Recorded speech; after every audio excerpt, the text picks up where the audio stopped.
రామతీర్థం పుణ్యక్షేత్రం సమీపంలో నివాసం ఉంటూ జీవనం సాగిస్తున్న వారంతా సోమవారం కేంద్ర మాజీ మంత్రి రామతీర్థం వంశ పారంపర్య ధర్మకర్త పోస్పాటి అశోక్ గజపతిరాజును కలిసి వినతి పత్రం అందజేశారు. తమను అక్కడి నుంచి ఖాళీ చేయించేందుకు కుట్ర జరుగుతుందని, తమకు అన్యాయం జరుగుతుందని న్యాయం చేయాలని వారు అశోక్ గజపతిరాజును కోరారు.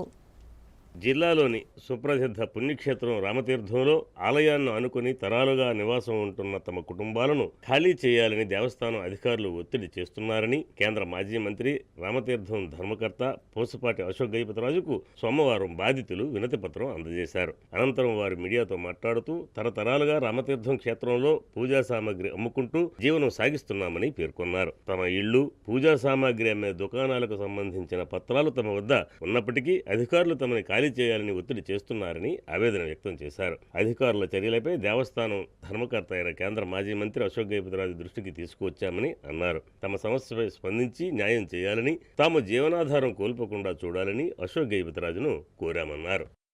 ఒక సర్వేర్ని తీసుకొచ్చి కొలిపించి ఈ జాగాలన్నీ దేవాలయం పరిధిలో ఉన్నాయి కాబట్టి మీరందరూ ఖాళీ చేయాల్సి వస్తుందని కొందరు అధికారుల ద్వారా చెప్పించి మాకు మానసిక క్షోభకి గురి చేస్తున్నారండి. కానీ మా అందరికీ డాక్యుమెంట్స్ ఉన్నాయండి. అయినప్పటికీ మీరు ఖాళీ చేసేయాలని చెప్పి మా మీద ఒత్తిడి తీసుకొస్తున్నారు. దేవాలయం జాగాకి మా ఇళ్ళకి మధ్యలోని శాశ్వతమైన రహదారి నిర్మాణం కూడా జరిగింది. ఆ రహదారిని దాటి మా ఇళ్ళ మీదకి వస్తున్నారు. ఇది చాలా అన్యాయం అని మేము భావిస్తున్నాం. మేము 1920 సంవత్సరం నుంచి మా తాతగారు వాళ్ళ నాన్నగారి దగ్గర నుంచి అక్కడ ఉంటున్నాము. మా తాతగారు అక్కడ కోవిల్లో కూడా పనిచేసేవారు.